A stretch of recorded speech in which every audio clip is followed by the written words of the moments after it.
Bienaventurados los que tienen hambre y sed de justicia, porque ellos serán saciados. Cuando llegamos a esta enseñanza entendemos algo, o debemos entender algo. Dios se ha comprometido contigo para que tú seas feliz. O sea, el compromiso es de Dios. Dios es el que llega a tu vida y te dice, en mí puedes ser feliz. Y ese compromiso que Dios hace contigo es el tema en el que nosotros tenemos que ir avanzando. Pero, ¿sabes? Conforme avanzamos en este tema, conforme vamos viendo así los diferentes aspectos, los diferentes ángulos de esta enseñanza, nos damos cuenta que no se trata nada más de decir, de llegar con Dios y decirle a Dios, Dios, yo quiero ser feliz. Porque, ¿quién no quiere ser feliz? O sea, no se trata de decir nada más, quiero, sino que Dios nos va mostrando, nos va enseñando que la persona que quiere ser feliz tiene que, a la par de aceptar la propuesta de Dios, a la par de aceptar la invitación de Dios, tiene que tener el valor para enfrentarse a sí mismo, para enfrentarse a las cosas que Dios le va mostrando que son las que le roban, las que le merman la felicidad. La oferta de Dios, y por eso empieza así las bienaventuranzas, bienaventurados los pobres. La oferta de Dios es que Él quiere cambiar nuestra vida. Él quiere quitar nuestra pobreza espiritual y quiere darnos la riqueza que solo Él puede dar. La oferta de Dios es cambiar nuestra vida, pero Dios dice, no la puedes recibir. Es más, ni siquiera puedes avanzar un poquito en ella si no estás dispuesto constantemente, todos los días, como dijo Jesús en los evangelios, cada día está dispuesto a negarse a sí mismo y decirle a Dios, te voy a seguir. Eso significa en la práctica enfrentarnos a nosotros mismos, darnos cuenta que las estructuras que traemos por nuestra naturaleza, las estructuras de nuestra vieja vida, en esas nunca vamos a poder ser felices. La palabra de Dios, la invitación que nos hace es a renunciar a mí mismo, a renunciar a lo que tú eres. A reconocer que en esos principios, en esos valores, estamos en quiebra. ¿En quiebra en qué sentido? En quiebra en cuanto a que la empresa de nuestra vida, que Dios dice, te creé para tener comunión conmigo, te busqué, te di una vida nueva, pero que en esa vida nueva, la única forma en la que funciona es conectados estrechamente con el Señor Jesús. Antes de venir a Cristo, todos podemos reconocer cómo nuestra vida, así, el costal de nuestra vida venía lleno de valores que no sirven para nada. Valores que nos dijeron desde pequeños, si tú vives así, si tú sigues estas reglas, vas a alcanzar lo que tu corazón anhela. ¿Y qué nos vamos encontrando? Nos vamos encontrando que esos valores, a la hora que los ponemos en práctica, no funcionan. A la hora que los llevamos a la experiencia que vivimos en nuestra vida, nos damos cuenta que no producen el efecto deseado, sino que por contra nos llevan a disfrutar menos nuestra vida. ¿Y a qué me refiero? Por ejemplo, desde chicos nos fueron colgando en las paredes del corazón cuadros de ilusión. Por ejemplo, cuando te titules, cuando acabes tu carrera, ya la hiciste. Vas a ser feliz. ¿Y qué pasa? Te entregan tu título, acabas la carrera y preguntas en el interior, oye, ¿y la realización que debería sentir? ¿La satisfacción duradera que debería tener? ¿El gozo que me dijeron que iba a vivir, que iba a experimentar cuando alcanzara esto, dónde está? Y entonces descubres que ese cuadro fue solo eso, una ilusión, una fantasía, porque no encontraste, no hallaste lo que te dijeron que ibas a encontrar. Pero hay más cuadros colgados ahí en las paredes de nuestro corazón. Por ejemplo, te dicen, cuando te cases, ¿no? Cuando te cases te vas a realizar. Y qué triste es ver a la mayoría de las personas llegar al matrimonio buscando una felicidad en la pareja. Y así llega el hombre y así llega la mujer buscando que su pareja los haga felices. Y cuando llegan al matrimonio, uno a otro se pregunta, oye, ¿y traes la felicidad, verdad? ¿Qué no la traías tú? No, pues yo pensé que la traías tú. Y cada uno en su propio vacío, con sus propios problemas, piensa que el otro es el que lo va a llenar, que el otro es el que lo va a satisfacer, que la pareja es la responsable de resolver mis problemas y de llenar el vacío que traigo. ¿Y qué nos damos cuenta? ¿O a qué se enfrentan? Se dan cuenta que sus problemas no nada más ahí siguen, sino que surgen unos nuevos. ¿Por qué? Porque en nuestro egoísmo, esos problemas que Dios no le permitimos resolver en nuestra soltería, ¿no? Vemos que nuestro egoísmo, cuando empiezas a relacionarte estrechamente con otra persona, tu egoísmo se hace más fuerte, se hace más intenso, que tu orgullo de repente se levanta de maneras más grotescas. Y entonces, lejos de encontrar lo que esperábamos encontrar en la vida del matrimonio, empezamos a vivir otros problemas y entonces buscamos un responsable. Y claro, es bien fácil encontrarlo, ¿no? Mi pareja es el problema porque yo antes no tenía estas cosas. Yo antes no sufría estos problemas. ¿Y sabes qué entendemos? Eso es lo que Dios quiere que nosotros realmente captemos. Eso de que antes no tenía estos problemas, no es así. El problema no es tu pareja. El problema no son tus circunstancias. El problema es que está en el corazón una actitud egoísta, una actitud orgullosa, una actitud de buscar hacer tu voluntad. Y entonces, en esas condiciones, el matrimonio no funciona porque Dios diseñó el matrimonio para que maduráramos. Dios diseñó el matrimonio para que la persona llegara al matrimonio a dar. Pero nosotros no leemos el manual, no vamos a la palabra de Dios a ver cómo es que funciona esto que Dios diseñó. Porque Dios diseñó el matrimonio para que el hombre y la mujer fueran felices.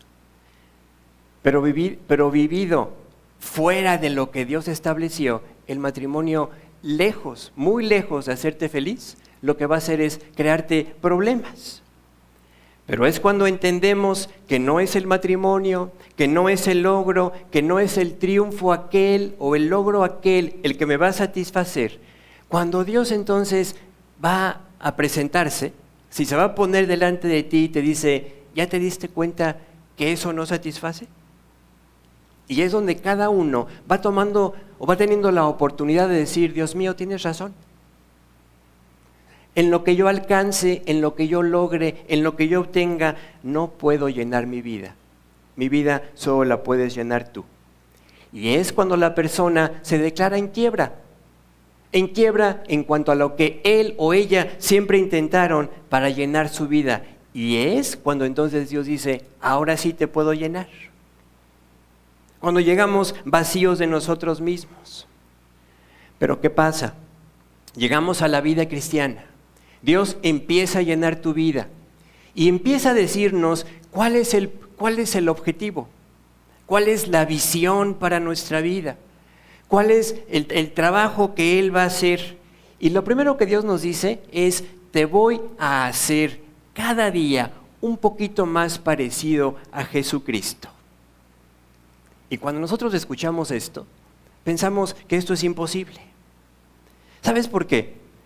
Porque de una manera u otra nos damos cuenta de las cosas que seguimos trayendo de nuestra vieja vida y que pensamos, con esto yo no puedo ser como Jesús. Con mi orgullo, con mi egoísmo, con mi mal carácter, etc. Pero lejos de que eso sea un impedimento para que tú puedas ser como Jesús, son las oportunidades que Dios te da para decir, eso que ves, eso que te estorba, es precisamente en lo que yo quiero trabajar. El ser humano es un experto en ofrecer satisfacción de muchas maneras, en muchas formas. Tú ves la publicidad por todos lados y siempre la idea atrás es, cómprate esto y vas a ser feliz. Ve a tal lugar y vas a ser feliz. Relaciónate con tal tipo de personas y vas a alcanzar la felicidad. ¿Por qué? Porque el concepto de felicidad que el hombre sabe manejar siempre le apunta chueco, le apunta a lo que no satisface. Y por eso no es sino hasta que el hombre se conforma a lo que Dios le propone en su palabra, cuando el hombre puede alcanzar realmente la felicidad para su vida. Por ejemplo, este hermoso regalo que Dios nos da, el matrimonio. En los principios de Dios, obedeciendo la palabra de Dios, el matrimonio es extraordinario. Pero ¿qué tienes que entender? Que al matrimonio se llega a dar, no a recibir. Cuando tú llegas al matrimonio a dar, cuando tú entiendes que la palabra de Dios te dice a ti, a cada uno en su lugar, en la pareja, le dice, vive para tu pareja. Esposa, vive para tu esposo. Esposo, vive para tu esposa. Entonces la relación matrimonial se disfruta. Yo te voy a decir algo, si tú estás casado o casada y estás esperando recibir, pues te vas a cansar de esperar. Te vas a cansar de esperar porque Dios dice que el primer paso es que tú decidas en tu corazón dar. Y cuando tú decides en tu corazón dar y empezar a creerle a Dios, a avanzar en cómo Dios diseñó esa relación, ese proyecto, vas a entender, aquí es donde puedo ser feliz. Porque además, de una manera extraordinaria, Dios empieza entonces también a conquistar a la otra parte, a tu pareja, y entonces cuando los dos empiezan a vivir con la misma idea, con el mismo proyecto, viviendo para la otra persona, el orden que Dios bendice es Dios en primer lugar y en segundo lugar viviendo para la persona con la cual puedes compartir y disfrutar el amor de Dios.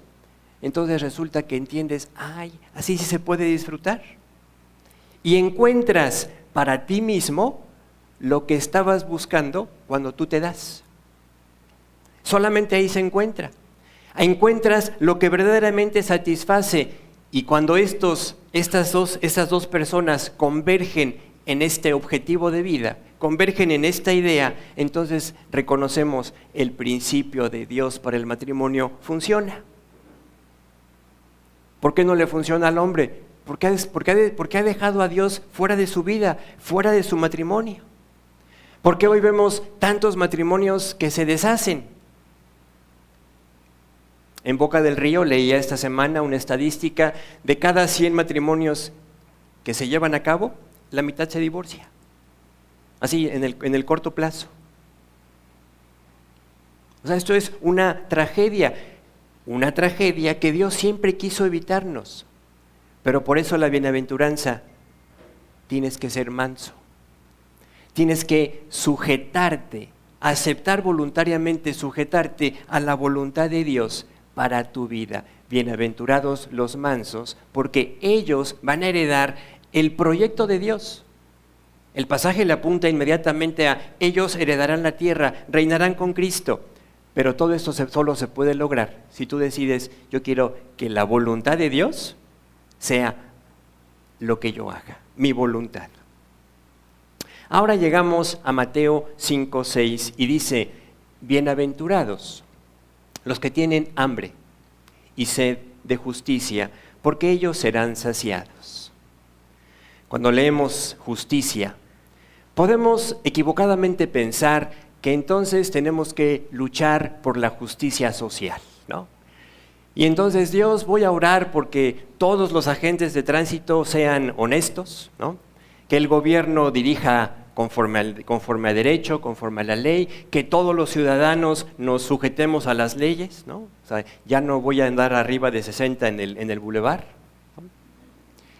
Pero ¿sabes? No, Dios habla aquí de una justicia bastante más elevada.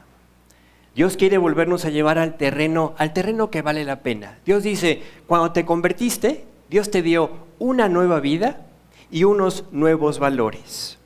Cuando te convertiste, de entrada tú puedes disfrutar tu relación con Dios, puedes disfrutar la salvación, tienes paz. Dios te empieza a impartir su gozo, pero piensas que el plan que Dios tiene para tu vida, vamos a decir, piensas que está lejano. A veces no captamos bien esto porque pensamos que es algo que tenemos nosotros que llevar a cabo. Y Dios dice, no se trata de que tú lo lleves a cabo, se trata de que tengas hambre y sed de lo que Dios, solo Dios, puede hacer en ti. De lo que solo Dios puede alcanzar en ti. Y entonces es importante anhelar esa imagen, ese modelo al cual Dios quiere llevarnos. El modelo es Cristo. Y nosotros cometemos un error cuando decimos, oye, Cristo, ¿yo? ¿Cómo? Sí, eso es lo que la palabra de Dios dice. Dios afirma que Él va a trabajar en tu vida para hacerte como Jesús. Cuando llegamos a la vida cristiana y cada día que avanzamos en la vida como creyentes, Dios nos va recordando dos cosas. La primera, el plan en el que viviste, la vida en la que viviste, ya debe quedar atrás. El pasaje dice, las cosas viejas pasaron. Pero es una decisión personal irlas abandonando día a día. Y la otra parte del plan es, observa qué aspectos de tu vida tienen que ser llevados a morir para que entonces la nueva imagen, el nuevo rostro, el rostro de Jesús se pueda ver en tu vida. Lo que para nosotros es imposible, pero es el plan de Dios para cada uno. Quiero aclararte algo. Cuando Dios dice, voy a transformar tu imagen, tu persona completamente hasta que seas igual que Jesús, habla de dos etapas. La primera es temporal.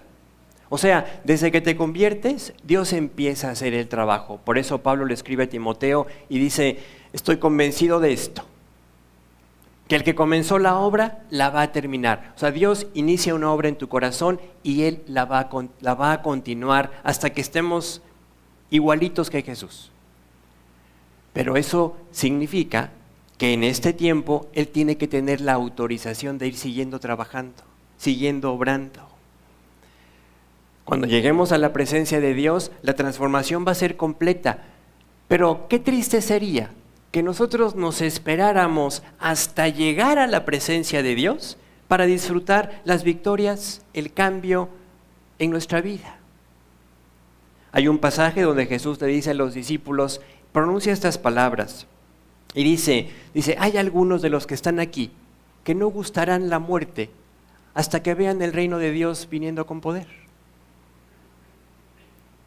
Esta enseñanza nos invita a meditar en cómo algunos no van a disfrutar el trabajo de Dios en su vida hasta que no tengan de otra. O sea, Dios ya por haber sido salvados, Dios los va a transformar completamente cuando lleguemos a su presencia. Y Dios dice, ¿y por qué no aprovechar el tiempo desde hoy?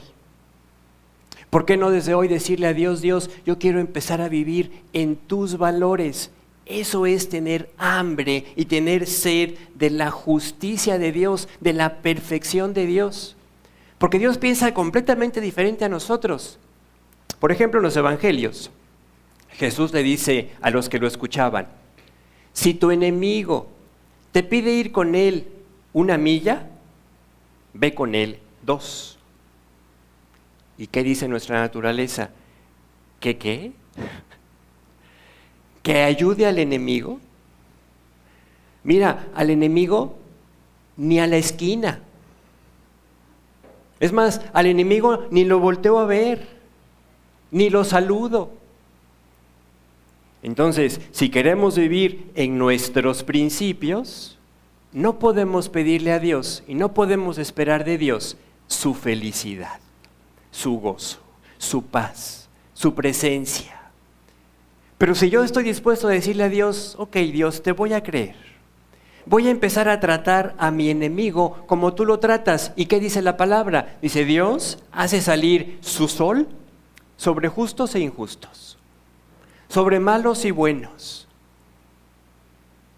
Y Dios dice, ¿tú por qué tratas a tu enemigo como si tú fueras bueno?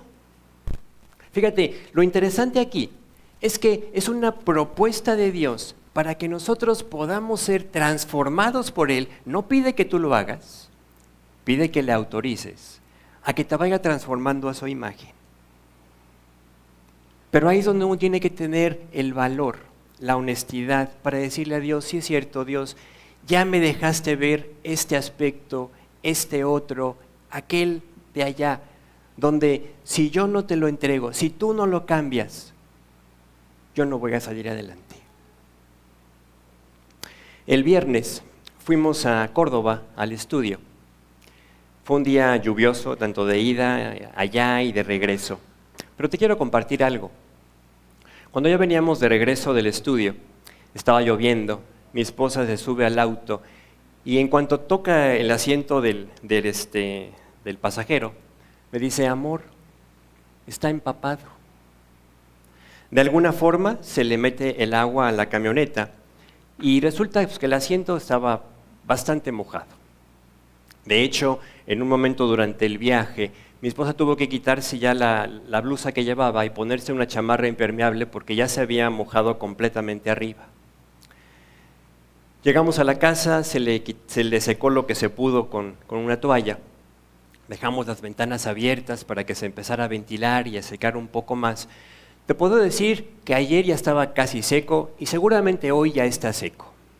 Y es más, si no volteo a ver las manchas de agua que quedaron en el techo, pues como el que no ve no siente, ¿no? Ni me duele, ¿no? Pero ¿sabes qué? El problema no está arreglado. El problema persiste ahí. Yo te podría decir, ya no está mojado el asiento, ya no está mojado el techo, y seguir avanzando. Pero el problema está ahí. Y va a estar ahí hasta que no se haga algo en particular con ese problema. Pero ¿qué pasa? Nosotros, y aquí quiero que veas así la aplicación espiritual, muchas veces nosotros pensamos, bueno, pues ya pasó. Ya se secó. Pero el problema no se va a arreglar porque pase tiempo. El problema no se va a arreglar porque yo tenga muchas ganas de que no se vuelva a mojar, ¿no? De veras, yo tengo ganas de que no se vuelva a mojar. Es más, yo podría decir, bueno, en mi cochera está cubierta, entonces pues ya lo meto a la cochera y ya no se llueve y por lo tanto ya no se moja. Pero nada de esto soluciona. Es más, tú me dirías, Arturo, no pienses de esa forma, es tonto. Y no va a producir el efecto que estás buscando. De la misma manera, muchas veces nosotros en las cosas que Dios nos va mostrando, oye, aquí hay un problema, aquí hay una fuga, aquí hay algo que te drena la felicidad, que te drena el gozo, que te roba la paz. Y nosotros pensamos, ay, pero pues voy a dejar que el tiempo lo sane. Yo estoy seguro que si yo dejo la camioneta así, no nada más la siguiente vez que nos toque lluvia afuera, no nada más va a llover afuera, va a volver a llover adentro. ¿Hasta cuándo? Hasta que uno con sensatez diga, lo voy a llevar con la persona indicada, con la persona que sí puede arreglarlo. Porque yo me asomé y dije, pues aquí no le veo nada. Yo no puedo arreglar el problema, pero sí puedo hacer algo. Puedo decidir ir con la persona que sí puede, la persona experta, y decirle, y eso sí es importante, le puedo dar la información necesaria. Se mete por aquí, o al menos se moja aquí, ¿no? Y se moja cuando llueve y el coche está parado.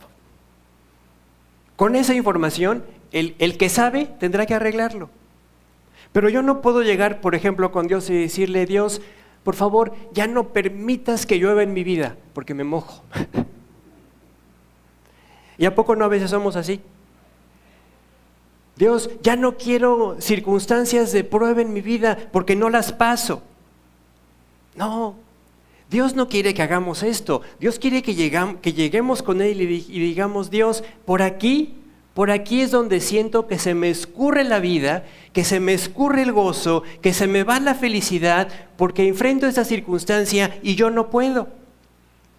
Y ahí es donde Dios te está permitiendo ver, eso es tu orgullo, eso es tu egoísmo, eso es ese aspecto que Dios ya te ha permitido ver, que tú has identificado y que ahora tienes que ir con Dios y decirle, Dios, aquí está, ya no lo quiero dejar pasar. Porque si tú tomas la decisión equivocada de pensar, pues mejor voy a meter mi coche a la cochera para que no le llueva, entonces es como estar pensando que el problema es la lluvia, que el problema es la circunstancia. Y Dios dice, no, el problema es el corazón. Y lo que Dios puede y lo que Dios quiere es arreglar el corazón, pero hay una condición: si tú quieres. Dios puede, pero si tú quieres, es lo que hace la diferencia.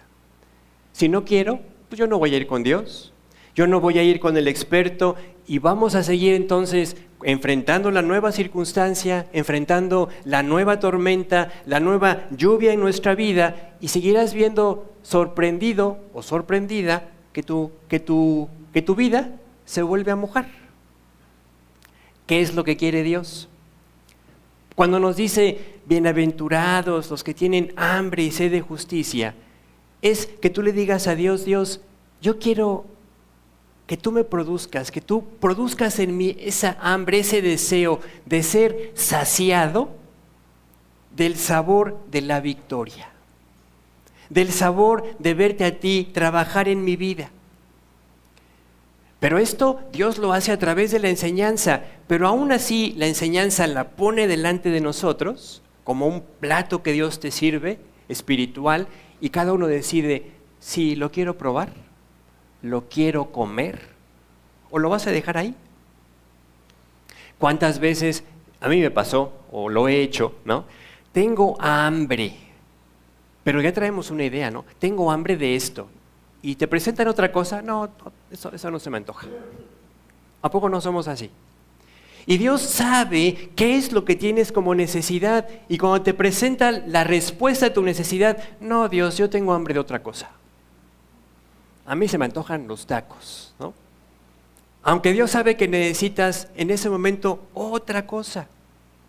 Esta es la oportunidad para que tú le digas a Dios, cuando Él te muestra esos aspectos en tu vida, que le digas a Dios, Dios, es el momento en que yo quiero tener una vida victoriosa, una vida impermeable, una vida que aunque se presente la lluvia inesperada, yo pueda tener la victoria que tú me ofreces.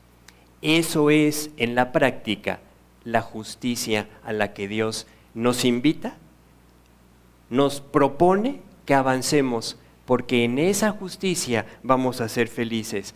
Bienaventurados los que tienen hambre y sed de lo que Dios tiene para ellos. ¿Cuáles son tus debilidades? Yo tengo las mías, las conozco. Tú tienes tus debilidades y yo sé que las conoces. Y si no las conoces, ponte a leer la Biblia. Te van a aparecer, mira, rapidito te van a ir apareciendo tus debilidades. Convive con tus amigos, convive en familia y rapidito vas a notar tus debilidades.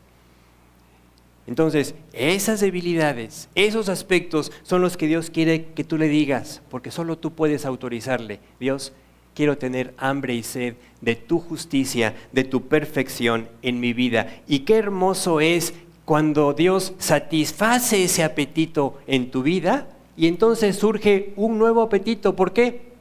Porque siempre hay algo que arreglar. En un sentido, esto es hermoso. Dios siempre está diciéndonos, hay algo más que trabajar en tu vida. Hay algo más que tener victoria en tu vida. Por eso dice el pasaje, ¿quiénes son los felices? Los que tienen hambre. Los que tienen sed. Por ejemplo, vas a la palabra de Dios y al leer la palabra de Dios y al ir viendo sus promesas y viendo lo que Dios tiene para ti, puedes ir a orar y entonces decirle a Dios, Dios, yo quiero esta promesa para mí. La palabra te produjo hambre. Y cuando vas con Dios y Dios cumple esa promesa en tu vida, dices, Dios, quiero más. ¿Quién puede disfrutar esto? El que ha vuelto a nacer.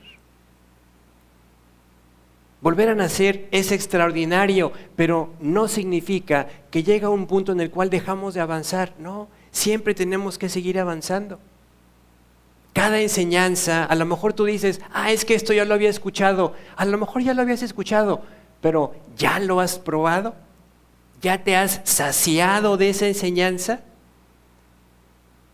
Porque yo te podría decir, yo ya sé que tienen una fuga en mi camioneta.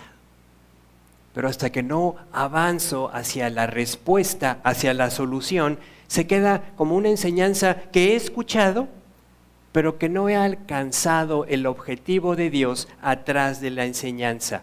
Cuando lo alcanzas, vas a tener dos bendiciones. Una, la bendición de ver tu apetito saciado. Y dos, la bendición de saber, hay más por lo que puedo avanzar. Hay más por lo que puedo disfrutar. Cuando hablas de Cristo, piensa así en cuando compartes un folleto y puedes hablar con una persona de Jesús. Dios bendice tu vida. Tú tienes una satisfacción, un gozo que ninguna otra cosa produce. Pero además Dios está trayendo a la persona que le compartes la oportunidad de que su vida también sea transformada, saciada su hambre y su sed de Dios. Y cuando compartes a Cristo, ¿sabes qué pasa? Te dan más ganas de compartir a Cristo. Cuando dejas de compartir al Señor, también es un fuego que se apaga. Y de repente ya cuando te das cuenta, y ya pasaron semanas o meses desde que hablaste así claramente con alguien de Jesús. Un hombre feliz siempre va a estar buscando que Dios lo mantenga y lo haga todavía más feliz. ¿Cuál es la promesa atrás en las bienaventuranzas? Tu felicidad. ¿Cuál es la promesa atrás de tener hambre y sed de justicia? Que tú le digas a Dios, Dios, yo quiero avanzar a lo que tú tienes para mí. A tu justicia, a tu perfección, a tu victoria. Y cuando se lo permites a Dios y Dios te sacia, vas a ver que en las áreas donde tú antes veías una necesidad, en las áreas donde antes veías un estorbo, en las áreas donde antes veías una grieta, ahora tienes la oportunidad de ver lo que Dios hizo, la transformación extraordinaria que Dios hace.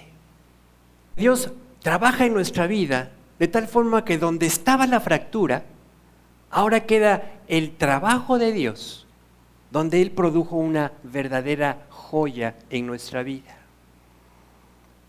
Para explicarlo mejor, piensen en Moisés. Moisés, cuando él pensó que Dios podía usarlo para liberar a Israel, dijo, este egipcio está tratando mal a mis compatriotas, se levantó contra él y lo mató. Dios trabaja en la vida de Moisés. Y ese hombre, vamos a decir, que tomó su vida o la vida de su prójimo en sus manos y que no tuvo ningún empacho en levantarse y matarlo, Dios dice que se convirtió en el hombre más manso sobre la tierra.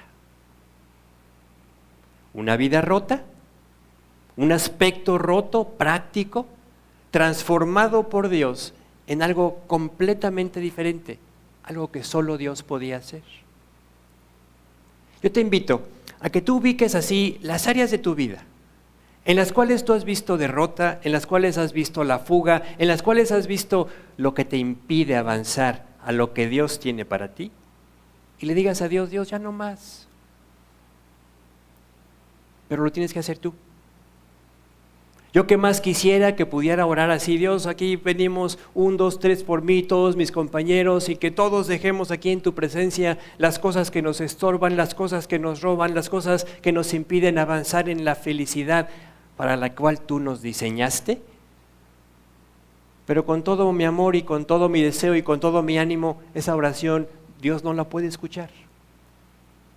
Porque Dios dice, me voltearé a ver y me diría, a ver Arturo, habla por ti.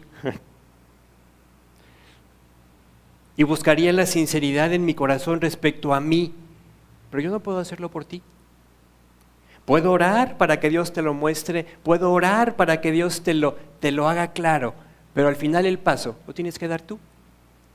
Cuando lo das, cuando avanzas en ese sentido, también tú vas a disfrutarlo.